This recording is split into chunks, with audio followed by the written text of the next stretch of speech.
ज़बरदस्ती से अपनी टीआरपी बढ़ाने के लिए भास्कर अखबार ने और अवधेश अघोरिया ने ये कांड किया और ज़बरदस्ती मेरे नाम को ख़राब करने का प्रयास किया और साथ ही मानहानि का दावा मैं करूँगी। उस 15 दिन का उनको समय दिया है कि या तो आप माफ़ी मांगो, ये कहाँ का ब्लैकमेलिंग का खेल चल रहा है ये मेरे को जानना है।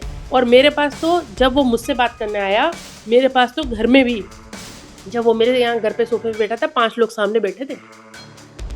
जो बातचीत हुई उन लोगों के सामने हुई है जो मेरे पास जन समस्या लेके आए थे। मेरे पे आरोप लगा, मैं कह रही हूँ कि आप करवाओ जांच और उन्होंने बोला कि नहीं आप इनको बुलवाइए, मैं बाद में बोलूँगा। राजस्थान में पहली बार विधायक निधि में कमीशन मामला राजस्थान में पहली बार देखने को मिला और ये मामला लगातार बढ़ता जा रहा है। अब जो 3 एमएलए स्टिंग ऑपरेशन में पकड़े गए हैं, 3 बार यहाँ पर 2 बार पेशी हो चुकी है, तीसरी बार अब सदाचार कमेटी की एक बार फिर पेशी होनी है। अभी मेरे साथ बयाना से निर्दलीय एमएलए रितु बनावत है। मैम, आपने कहा, अभी आपका एक वीडियो देखा 2 दिन पहले, आप कह रहे थे कि 15 दिन का मैं टाइम दूंगी और मानहानि केस करेंगे। जी बिल्कुल, क्योंकि मैं तो पहले ही दिन से कह चुकी हूँ कि न तो मेरे साथ में कोई लेटर मैंने दिया, ना पैसे की कोई बातचीत हुई और ना कुछ हमारी तरफ से लेना देना कुछ भी नहीं हुआ।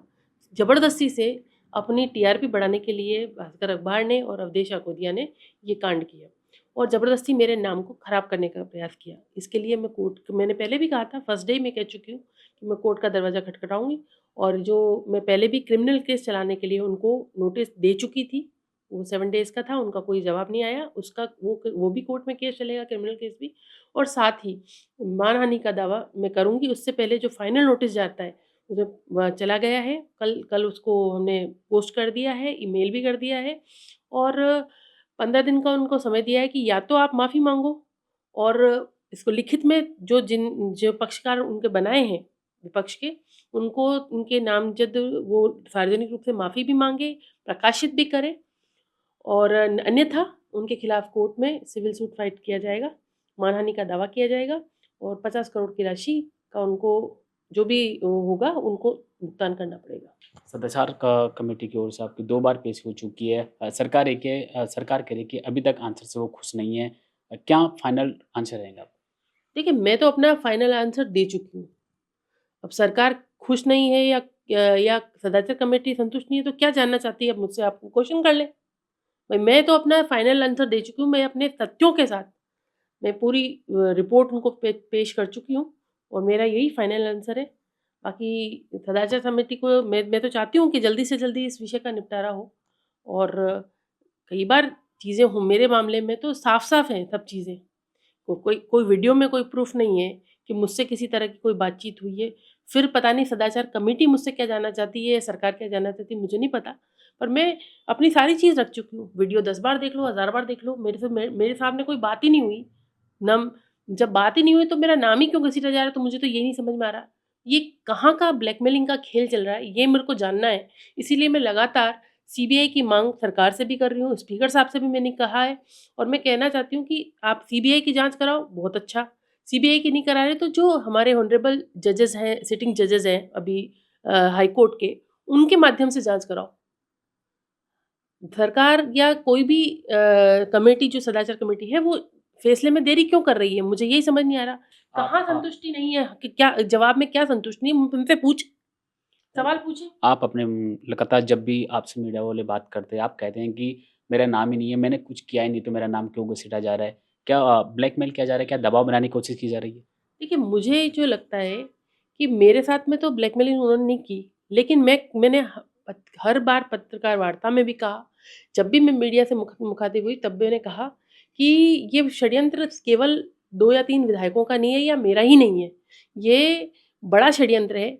जब वो व्यक्ति मेरे पास आता है तब भी मोटी फाइल लेके आता है कि करीबन 55 विधायकों ने मेरे को लेटर्स दिए। तो लेटर्स दिए, मेरा तो कोई लेटर भी नहीं है जो वो बता दें कि लाओ मैंने कोई लेटर दिया हो। मेरा लेकिन 55 विधायकों को लेकर लेटर लेकर घूमने वाले व्यक्ति के खिलाफ सरकार क्यों उसकी जाँच नहीं करवा रही?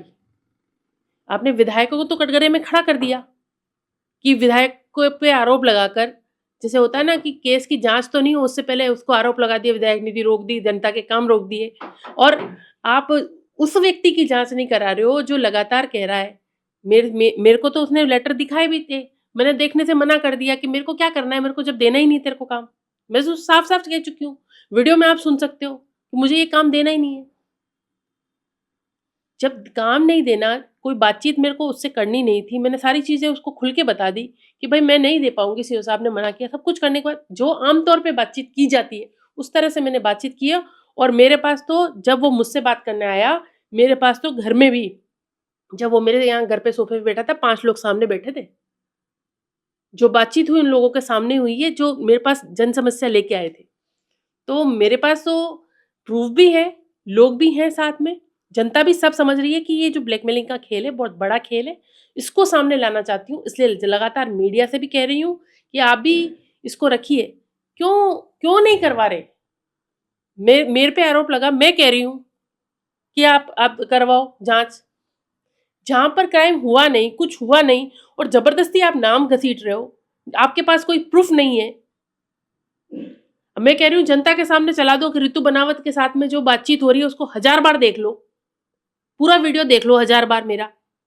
कहाँ पर मैंने कोई डिमांड करी, कहाँ पर मैंने कोई लेटर दिया या कोई पैसा लिया या पैसे से संबंधित कोई बातचीत भी की हो उससे। मैम, अभी 2 दिन पहले आपका एक वीडियो वायरल हो रहा है, बयाना से एक मंच पर उद्बोधन भाषण को लेकर वहाँ पर बीजेपी एमएलए बच्चू सिंह और आपके बीच विवाद हो गया था। क्या था ये पूरा मामला? देखिए, विवाद करने की स्थिति जो पूर्व विधायक है उनकी थी, क्योंकि उनका मानना ये है कि पार्टी ने उनको चुनाव लड़ाया तो वो एमएलए हैं, जबकि जनता ने उनको बुरी तरह नकारा। वो पहले एमएलए रहे, नो डाउट, जब भी मैं चुनाव लड़ी थी उनके सामने। और उन 5 वर्षों में जब वो एमएलए रहे, तब हमने उन्हें एज ए विधायक हमने भी कई बार मंच शेयर किया है, लेकिन हमने कभी ऐसी ऐसी ओछी हरकतें नहीं की, हल्की राजनीति नहीं करी कि जहाँ पर एमएलए की चीज़ एमएलए को बोलना हो और वहाँ पर बोलने की कोशिश करूँ। एक प्रोटोकॉल के अनुसार किसी भी कार्यक्रम में मुख्य अतिथि जो होता है, वो कार्यक्रम में जनरली बाद में बोलता है, अध्यक्ष से पहले बोलता है और विशिष्ट अतिथि होते हैं वो पहले बोलते हैं। वो उस कार्यक्रम के विशिष्ट अतिथि थे और उन्होंने बोला कि नहीं आप इनको बुलवाइए, मैं बाद में बोलूँगा। तो एक प्रोटोकॉल के तौर पर जो प्रोटोकॉल होता है, जनता ने जिस व्यक्ति को नकार दिया वो तब भी चाहे कि क्योंकि वो पार्टी से चुनाव लड़ा, तो आप उस क्षेत्र के एमएलए नहीं हो जाते हो।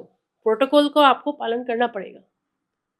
और लोकतंत्र में जब बात एमएलए की हो रही है, तो एमएलए ही अपना काम करेगा, पूर्व एमएलए उसकी जगह आके काम नहीं कर सकता।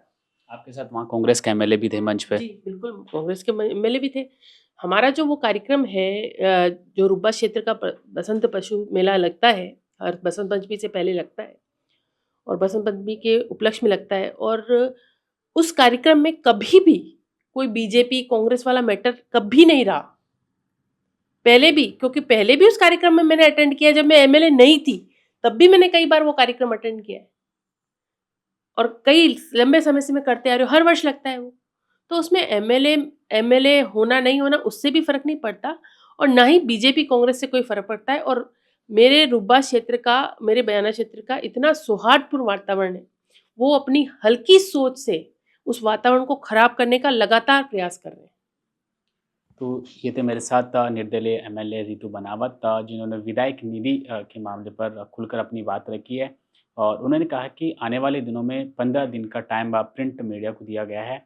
अगर वो माफ़ीनामा इनसे नहीं मांग लेता है तो ये मानहानि का केस करेंगे। अब देखने वाली बातें होगी कि इस मामले पर कितना जल्दी निष्पक्ष रिजल्ट निकल कर आता है। कैमरामैन लक्ष्मी नारायण के साथ में राकेश लमानिया, भारत रफ्तार।